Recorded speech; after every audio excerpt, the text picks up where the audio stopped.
Candlepin New Generation encourages kids to be active and enjoy candlepin bowling. Candlepin New Generation is made possible by Academy Lanes, New England's largest candlepin center. Visit academylanes.com. By your community's public access channel. And by your Franklin friends and neighbors, good folks just like you. Thanks for supporting Franklin TV. And thanks for watching.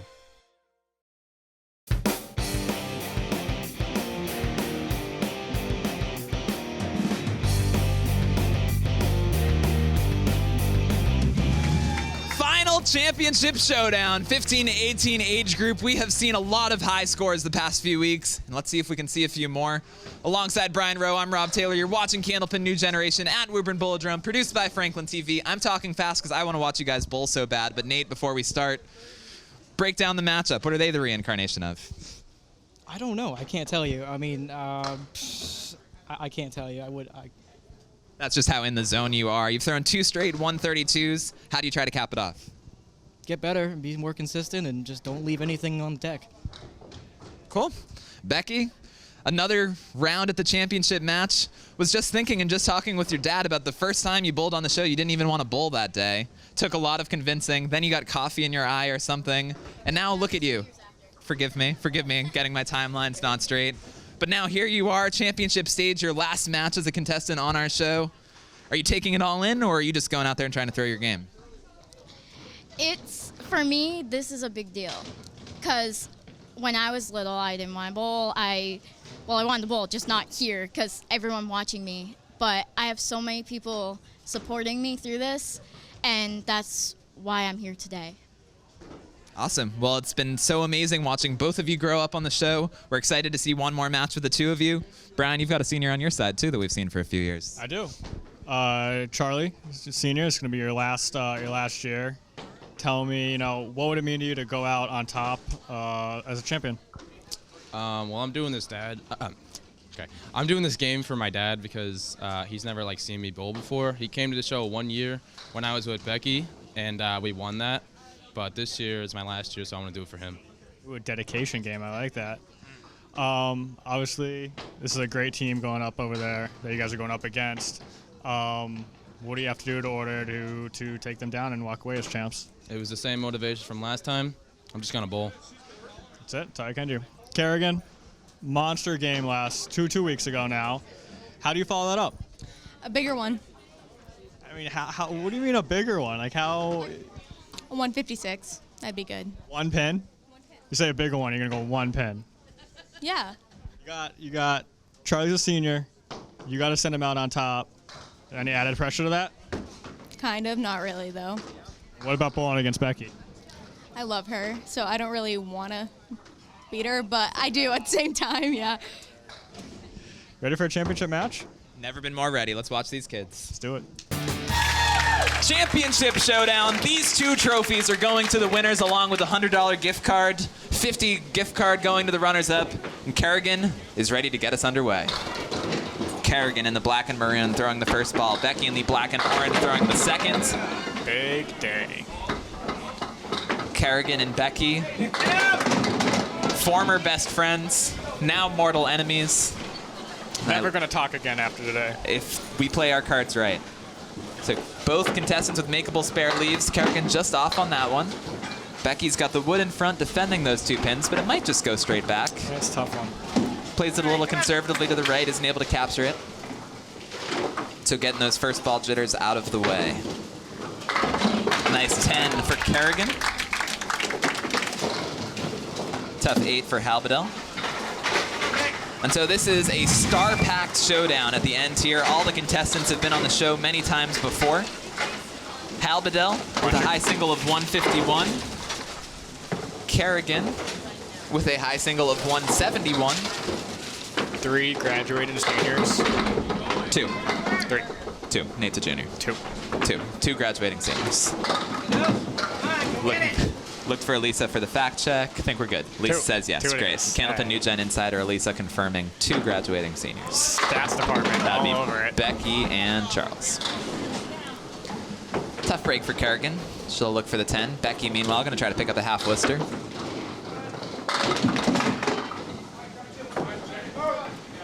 So out's the early key here. A lot of close matches. A lot so of far. close matches. I'd love to see one more close one, and I'd love to see be way up there in those 250s. All these contestants capable of challenging show records. So 20-15, the early lead for Skinner. Kerrigan has made this taping 4 years in a row, and she's won it twice. Looking for the 3-time victory. She won it last year? Let me check who won it last year, Brian. With Daly? Check my notes. It was Josh Daly and Taylor Crocker defeated Nate Fontaine and Becky Halbedel. So Nate and Becky, last year's runner-ups, this year paired together again, looking to avenge. Nice bid by Skinner. It skips away. What a story. What a story. New Gen just bringing the big storylines. Can't write this. No, you can't. 8 for Skinner, 28 for her. Halbedel, 25 and a ball in the early going. Becky has her favorite pro bowler listed as Mark Ritchie. Kerrigan's is Mark Carrier. Both contestants artistic, with Kerrigan listing drawing as a hobby and Becky photography, as well as singing. Kerrigan buries the head pin there. Does carry the extra one. Leaves the 10. Halbedel looking to take the lead with her fill. She will do so. Backdoor action. They're still tumbling. Well, dominoes. 33 for Becky, 28 for Skinner. Kerrigan perhaps with a guide. We'll see. Oh, a tough break. It was out a little too much in front. That was a tough one. Becky, meanwhile, got to play the wood, probably. See if you get something off the wall. Doesn't quite catch it. In a match like this, you feel like every pin is going to be critical. Yep. Kerrigan skips into the gutter. She'll get 9 for 37. Halbedel touches the gutter too, so she'll be at 8 for 41. So 41 to 37 in favor of Halbedel. 1 box remains for our ladies' first half. So they will hand it over to the fireballer Charles Collins and the extremely accurate Nate Fontaine. Those their official nicknames? I was just trying to describe their defining traits and gave the first thing that came into their heads, but both are accurate and both have a decent amount of velocity in the ball. So neither is really a distinguishing trait. That's her analysis for the match, Brian. And calls the best in the business for nothing. I mean, that they don't call us the best in the business. They don't. Kerrigan leaves the 7. Becky gonna try to convert this. We're kind of the only in the business. Oh yeah, that's I pride ourselves on that. We have a monopoly on youth candlepin bowling television programming. So we are the best. And the worst. Ooh. 9 for Skinner. She finishes with a 46 half. She'll want to get shades of that 155 going in her second half. Becky with an 8, that puts her at 49. So 49 to 46 in favor of Halbedel early as our gentlemen take the lanes. And it's a long day. It's a long stretch for these contestants. A lot of them have been here for several hours now. Yeah. Long day for our crew. A giant thank you to the amazing friends at FranklinTV. Always. We've hung out with Sophie and Scott and Chris and Mark all day. And Pete for a little bit till he bailed on us. Bigger fish to fry. But the awesome director and friends at FranklinTV, we love the work they do and we love working with them. So 2 head pin hits for our gentlemen. Neither with much to look at, but Charles with the more makeable of the 2. And he picks it up, all over it. Fontaine trying to make me look silly, both with object pins. And Charles starts the match with a spare. Charles Collins, the graduating senior, second place with a 343 qualifying score. Compare that to Nate Fontaine's 329 qualifying score.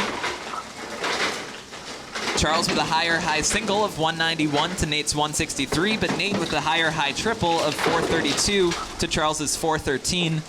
No matter how you slice it, incredible stats for these youngsters. Charles, nice 7, and a chance for another. Nate off the head pin, getting some good action though. It's too bad we didn't get to see the brother matchup this year. Hunter tied for 6th and lost the tiebreaker. It's always my favorite. We got a lot of good brothers matches over the years. more scripts that we couldn't have written. Yep. Fontaine looking to bounce back, doesn't carry the 7. What's Nate got for his nickname these days? Tater. Back to Tater. Back to Tater. I liked the circus. I like the circus too. Because he put on a show. That song's got to be 10 years old now. That's horrifying. Britney Spears. She existed. 27 for Collins, 18 for Fontaine. It's about a 7-pin difference. 6-pin difference. Yeah. 6-ish. We're going with rough measurements at this point. When we get to the half, I take the lead more seriously. Right now, it's a single-digit match. It's close. It's like 6-ish. So you shouldn't change your YouTube channel. Both on the head pin. Nate's wood flattens out, so you got to think that's a little more makeable. Charles is probably going to just want to blast that wood and see if it bounces around. Yeah, hope for the best. Charles bowls out of Woburn, so he knows these live walls as well as anybody. Gives it a ride. Wow. Picks it up. Nice spare for Charles. Nate matches. Beautiful. And their gentlemen heating up there. Let's take another look at that pretty shot by Charles Collins. Kicking it off the sidewall and picking up the 7. So Nate Fontaine lists his favorite school subject as welding. Wow. That's awesome. I want That to is weld. awesome. Charles, history.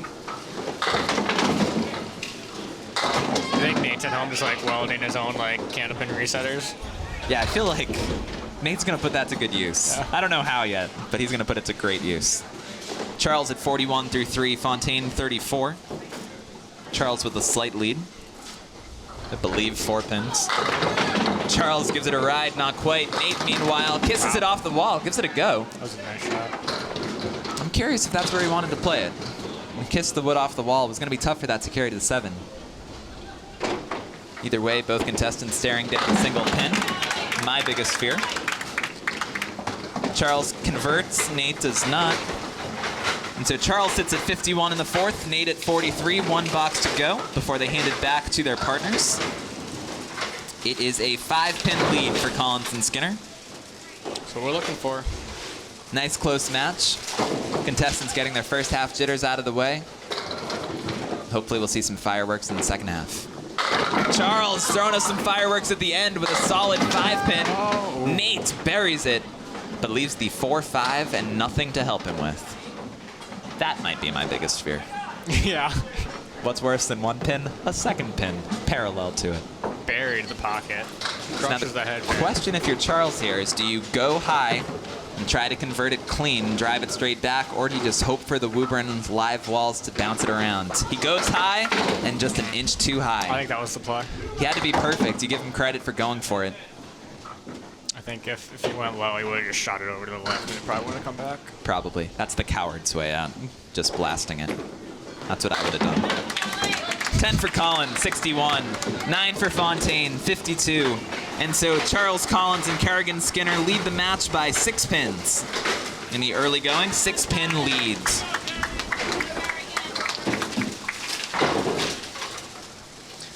And so our ladies take the lane with 1 half to go in our season 16 of Candlepin New Generation. 10 more boxes. Seen a lot of memories over the years, and they usually come in matches like this. Halbedel, a staple of our show for nearly the past decade, throwing the last 5 boxes of her New Gen career. Staring at a triangle. She is on it, straight through. Too good is Becky. Kerrigan veers a little left. She's going to try to look to hit the reset button and get that mojo she had going a couple of weeks ago back. It's tough when you throw a big game to go up there and follow it up. Absolutely. Because you know, in your head, you're not doing anything different. And you're just not understanding why the breaks or the action isn't the same as it was last time. It's tough. And that's the beauty and the horror of the game, is that sometimes just such small differences, an extra pin carrying, a split, can make such a difference. So Becky came down from a double-digit deficit last match with partner Nate Fontaine. It all started with a big mark in the 9th. Just looking to start it a little bit sooner, and there's another tough break for Kerrigan. So 2 tough spare leaves. Maybe advantage Becky if you can play the right side of that wood. Someone in the crowd agreed. They said, that'll go. Yeah, not this time. Kerrigan, meanwhile, is on the object. That's all you can do. Would you have played the other side? Probably not. No? I feel like if you could have maybe try to be even a little more right and send it over. 9 brings Becky to 67. 9 brings Skinner to 61. And the difference is 3 pins in favor of Kerrigan and Charles. Still anyone's game with 8 boxes to go. Becky has her favorite food listed as tacos. Kerrigan as cheesecake. Good pick. I think I want to have both for dinner. Kerrigan off the head pin, but the more makeable spare leave, especially when the 7 falls. It's coming in. That's nice when you're having trouble getting anything going off the head pin. Got a nice makeable spare leave. Becky, meanwhile, gives it a great run. A little full. Had been slid about 2 inches. Kerrigan just veers a little left. So we will remain close.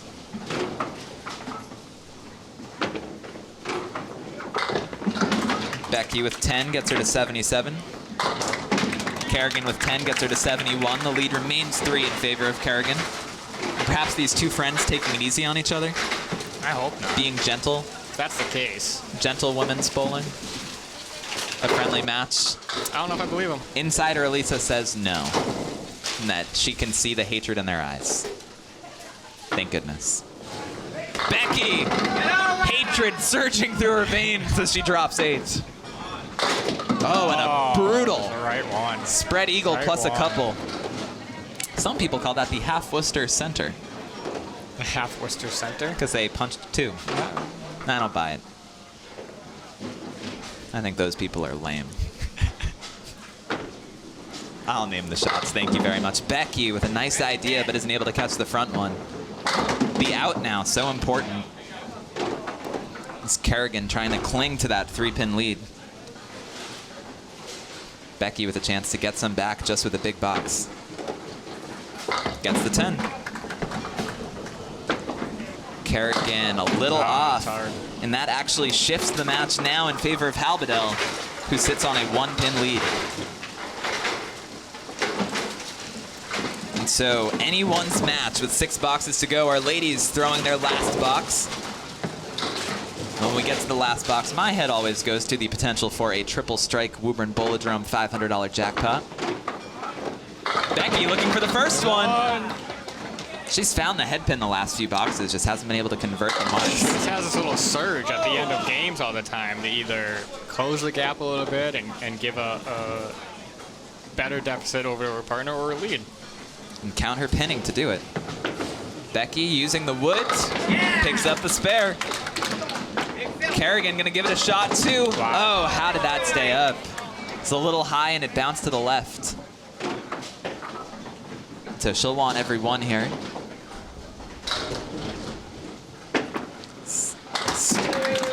Skinner with the 10. Yeah, he lost it. Skinner with the 10. That finishes at 87. Halbedel at 97 and a ball. She's got a 1-pin lead, plus whatever she puts on the fill.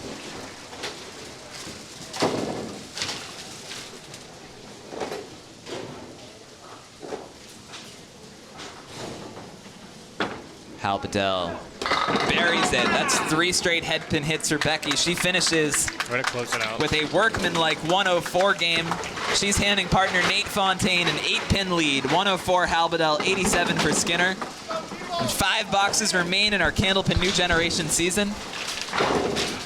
And my head is that Nate Fontaine is a dangerous man with some money in his pocket.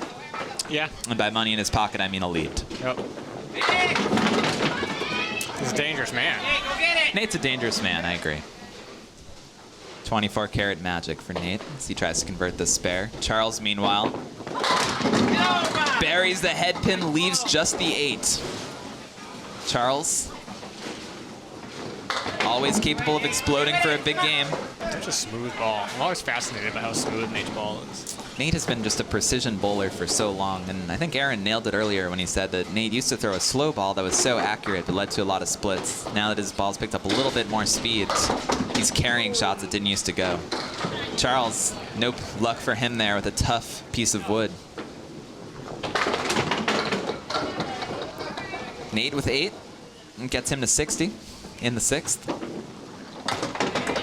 Charles with the 10 gets him to 71. And he chips into the lead, which is now 6. 6-pin lead in favor of Fontaine and Halbedel. 4 boxes to go. It's coming down to it. Anyone's game. Fontaine uncharacteristically off the head pin. That's a tough one. Gotta wonder if the wood will kick around and back. Charles, meanwhile, off the head pin too, but something a little nicer to look at.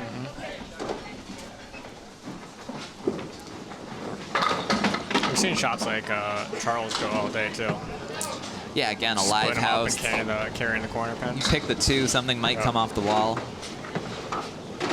Or even if you're full, something might kick off the left wall. He is full, and look at that! Not how you draw it up, but Charles will certainly take it. Now he's going to have a chance to swing that lead back. Hit the right one. And that's the key, is hit the head pin, give it a chance. We take another look at it. Charles on the outside, but it comes off that left wall and kicks over. And so now Charles is looking at a 4-pin deficit, but he has a ball. So he could shift the lead into his favor here. Fontaine finds the head pin. Not much to show for it, though. Have to hope the backwood can help him.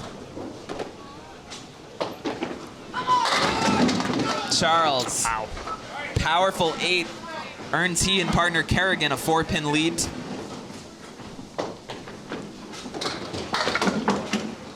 Nate needing to make a small adjustment. Just been a little bit off on the objects here.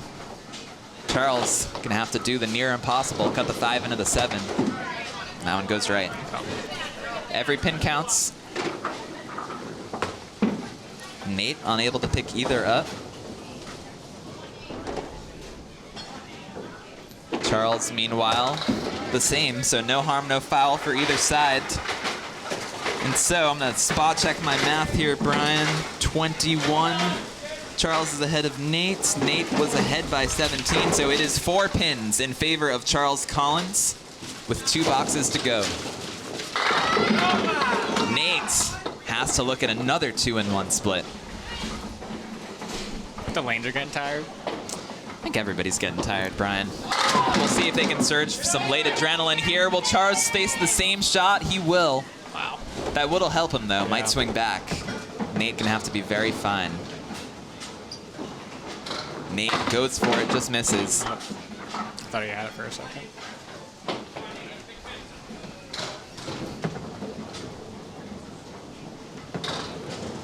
Charles just misses 2, and this is just one of those games where sometimes you see fireworks, you see a ton of momentum, everything's going. This is one of those games where they need to earn every single one. Just going ball for ball, pin for pin. It's a rock fight, and we'll see who comes away with it. 8 for Charles, and so Nate gets 1 back. It is a 3-pin difference in favor of Charles Collins going into the last box of our Candlepin New Generation season. This is it. Nate probably going to need to mark unless Charles finds a tough box. And a quick glance over at Becky and Kerrigan reveal 2 very stressed bowlers. Becky, though, jumping up to support the strike by Fontaine. Wow. That is a clutch hammer. Charles answers. Giddy up. We play on. 2 hammers in the 10th. Before the match, Nate said, let's both throw a triple strike at the same time, Charles. Oh, yeah. How amazing would it be if they did it at the end? Nate would be thrilled because that would mean he would be winning. Actually, no, it would be the opposite. Yeah. Charles, again, with the 3-pin lead. Nate, on it! Will he carry an extra? He doesn't. 3 pins the lead, so if Charles is able to get a 7 fill, he will guarantee the tie. 8 will guarantee a win.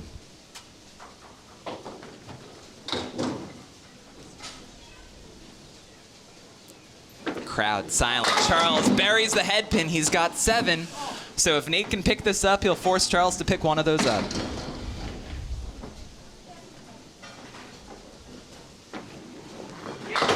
gets them both. And so Charles needs one of these to win the title.